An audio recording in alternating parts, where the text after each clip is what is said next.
Greetings from Professor Peter Bakunta in the United States of America. Hello everyone. I hope you're doing well and fighting the good fight against COVID-19. I wanted to take your attention away from this monstrous virus and talk about something that I consider very, very important for all of us, especially those of us who live in the diaspora. And the thing that I'm talking about in this video is entitled Securing the Language Base. So securing the linguistic base. And this has to do, what do I mean by this? This has to do with the fact that we need to prioritize the existence of our indigenous languages.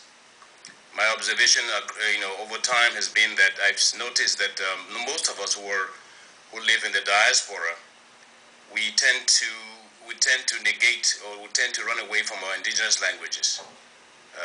We do that at the expense of our own very survival. And I don't know why that this phenomenon is happening, but I do have a couple of suggestions from my own readings and talking with scholars in the field. I think the idea that we run away from our indigenous languages and try to embrace what we call global lingua francas is attributable to three factors to my mind. The first one being what I would call the servile or slave mentality.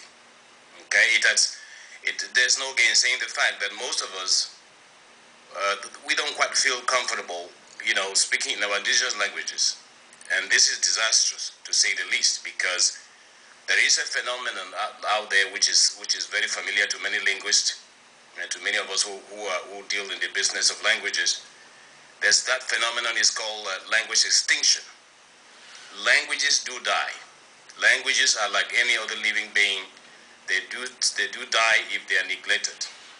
We have languages. I will be giving you examples, as I proceed in this video. But there's something called language death. Languages that are not utilized, languages that are not properly nurtured, die. So that's the first thing. And the reason we tend to distance ourselves from our languages is the fact that we believe this is, again, like I said, is a mentality, it's an inferiority complex, I would say. We believe that English is better. We believe that French is better. We believe that Spanish is better than our indigenous languages. And that, as far as I'm concerned, is a misconception. Because every language has its own strength. Every language has a cultural base.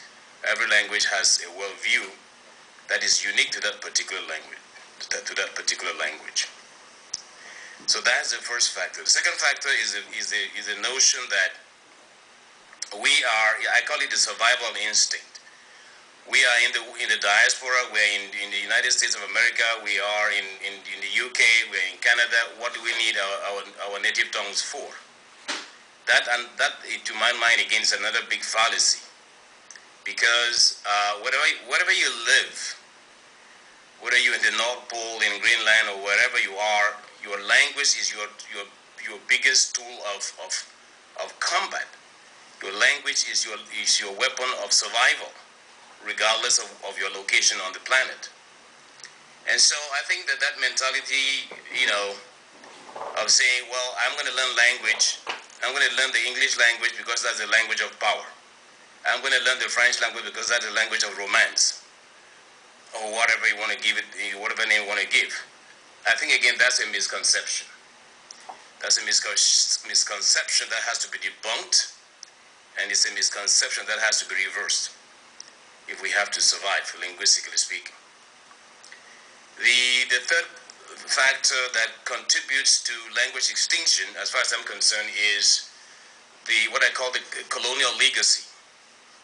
Right? When we all know, those of you who are interested in history, you know about the scramble of Africa, the scramble for Africa that took place in Berlin in 1884, where European powers, decided to sit down there in Berlin in Germany and split and kind of, partition Africa, they divided Africa amongst themselves. And of course, after that, what followed was a lot of, linguistic and cultural assimilation. The French people use a method called assimilation. and the British Association. But that's a topic for another video. What concerns me today is the fact that we are suffering from what I call a colonial mentality that makes us hate ourselves and hate our languages. Of course, this is a phenomenon that has even been documented in literary works. There's a novel in South Africa that I'm reading right now. It's called Coconut. A coconut has to do with people that are black outside but white inside. And I'm sure you know people like that here in the US or UK, Canada, and so on. These are people that they are black, but they tend to behave like white folks. Okay, and everything about them is westernized. We even have people in Africa, especially Cameroon, where I come from, who would not drink local water. They have to import water from France. So that type of serval mentality is one of the factors contributing to the demise of our languages. Frantz Fanon, a lot of people have spoken about these kinds of phenomena. I'm only standing on the shoulders of giants to speak today. People like giants like Frantz Fanon. Those of you who read about Africa and Pan-Africanism should know Frantz Fanon. Frantz Fanon hailed from the Caribbean. He wrote a lot about the slave mentality and how we behave when we see the white person. In one of his famous books titled Black Skin, White Masks, he condemned that mentality. The idea of being a black person and behaving as if you were completely white. The Americans call such people Oreos. If you know Oreos, black outside but white inside, and that's nothing to be proud of. You black person, you're a black person. There's no white man who wants to look black, and I don't know why we tend to want to be white, even though we're black. So it's a psychological problem that probably needs some medical attention as far as I'm concerned. But anyway, people have talked about these things, and we need to prioritize our languages. People like Kwame Nkrumah, our late President Kwame Nkrumah of Ghana, talked about it at length in some of his writings. I'm reading his Africa Must Unite. He's written a lot of books. I'm reading his Africa Must Unite right now, and he talks about that. He talks about the importance of securing the linguistic base. People like my hero, late Nelson Mandela, talked about it. He said, if you talk to a person in a language that he understands, he goes to that what you're telling him goes to his head. But if you talk to a person in his mother tongue, whatever you're telling him goes to his heart. Now, there's a distinction between the head and the heart here. So Nelson Mandela he was not a small fry. So when he says stuff, he really means what he's saying. He's saying that out of experience. Gigantic people like Ali Mazrui talked about it in the African Condition. One of his books, in the African Condition, he talks about it. Ngugi wa Thiong'o, one of the literary giants of Africa, he's just talking about it. In fact, I've just finished reading one of his books, Securing the Base, where he talks about a lot of things, including language and cultural survival. And so we need to be able to read, first of all, and understand what people are saying in this domain, and then to be able to prioritize our languages. It boggles the mind sometimes when I look at what is going on in the diaspora. It's a shame to me.